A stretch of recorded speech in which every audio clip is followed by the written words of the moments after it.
Imagine a typical morning at work, high above the city, when the world suddenly turns upside down. On September 11th, 2001, Michael Hingson was on the 78th floor of the North Tower, completely unaware of the horror unfolding around him. Why? Because Michael was blind. He couldn't see the flames, the smoke, or the chaos, but he felt the building tremble and heard the screams. Yet, in that moment of terror, one soul stayed calm, guiding him through the darkness. Who was this hero? Not a firefighter, not a co-worker, but Roselle, his loyal guide dog. What does it take to escape a collapsing skyscraper when you can't see a single step in front of you? How did a dog lead a man down 1,463 steps through fire, fear, and despair to safety? Stick with me, because this isn't just a story of survival. It's a testament of trust, courage, and a bond that defied one of the darkest days in history. As Michael and Roselle descended, every step was a gamble against time. A co-worker, overwhelmed, cried out they wouldn't make it. Michael's response? Calm, steady, and powerful. Words that can inspire anyone to keep going. What did he say? And how did Roselle, a dog trained to guide, become the beacon of hope in a tower on the brink of collapse? You'll want to hear this, because it's not just about escaping a building. It's about a connection so profound it saved lives. By the time they reached the lobby, the clock was ticking louder than ever. Outside, the world was dust and darkness, a place where even those with sight were lost. But for Michael, this was his world, and Roselle was his light. What happened next, as they stepped into the chaos, will leave you speechless. Stay until the end, because this story isn't just about a man and his dog. It's about what it means to trust when everything else is falling apart. Now, let's step into that morning. It's just past 8:45 a.m., and Michael Hingson is at his desk, working as a sales manager for a tech company. The 78th floor of the World Trade Center's North Tower is bustling with the usual office hum. Phones ringing, keyboards clicking, and colleagues chatting. Roselle, his golden Labrador guide dog, is curled up under his desk, napping peacefully. Michael, blind since birth, relies on Roselle to navigate his world, from crowded city streets to the complex layout of this towering skyscraper. They've been a team for years, their bond built on trust and countless hours of training. But nothing could have prepared them for what was about to happen. At 8:46 a.m., a deafening boom shakes the building. The floor sways, papers slide off desks, and the air fills with a low, ominous rumble.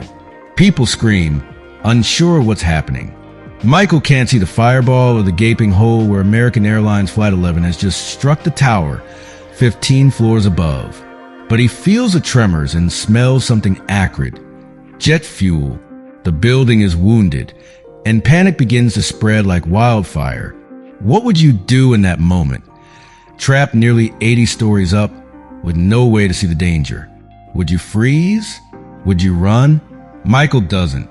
He stays calm, and so does Roselle. She wakes from her nap, alert but steady, her training kicking in. She's not just a pet. She's a guide, a partner, and in this moment, a lifeline. Michael grabs her leash, and they begin to move.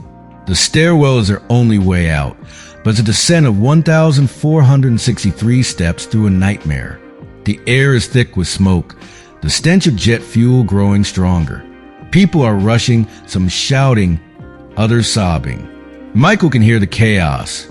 Footsteps pounding, voices overlapping, and the occasional crash of debris. But Roselle? She's focused.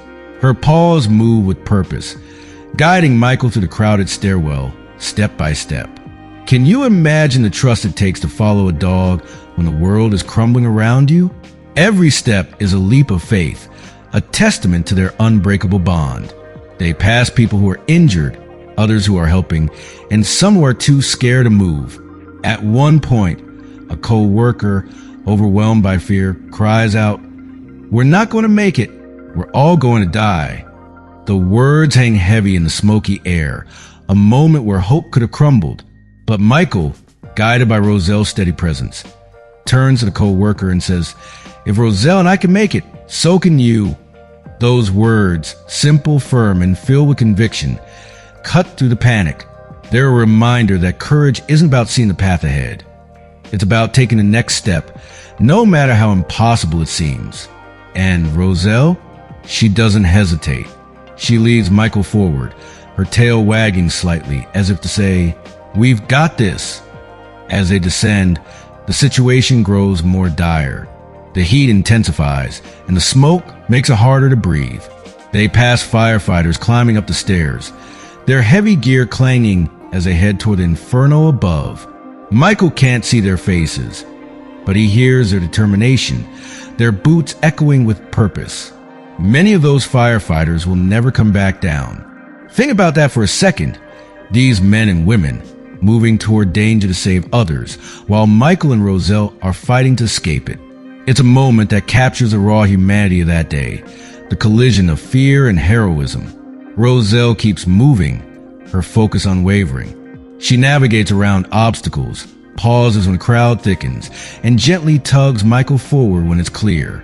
How does a dog stay so calm in a situation that's unraveling even the bravest humans?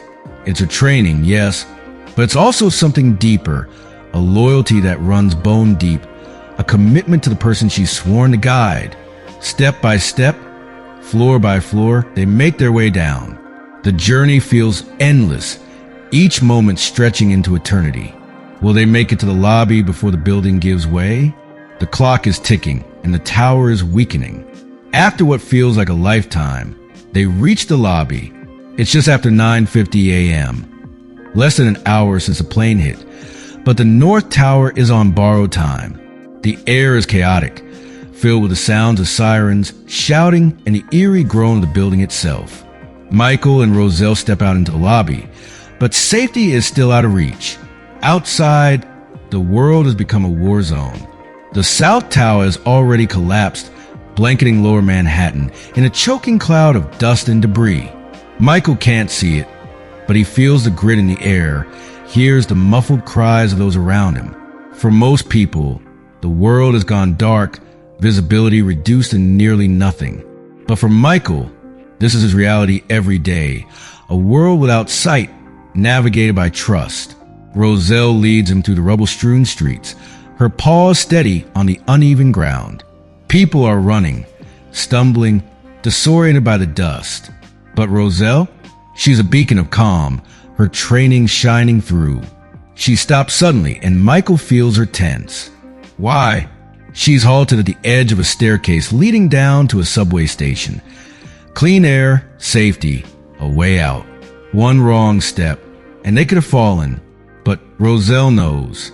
She always knows. Moments after they reach safety at 10:28 a.m., the North Tower collapses. The ground shakes, the air roars, and the world seems to end. But Michael and Roselle are alive, thanks to a bond that refused to break. They stand together, surrounded by chaos, a blind man and his dog who face the unthinkable and survived. This story isn't just about escaping a collapsing tower. It's about trust. Trust in a partner who doesn't speak your language but understands your soul. It's about courage, the kind that doesn't need eyes to see the way forward. And it's about Roselle, a dog who proved that heroism comes in all forms. So, the next time you see a guide dog or any dog, remember this: they're not just animals. They're partners, protectors, and sometimes saviors. What would you do with 1,463 steps between you and survival? Michael and Roselle showed us the answer. Trust, move forward, and never give up. Let their story remind you that even in the darkest moments, there's a light that can guide you home.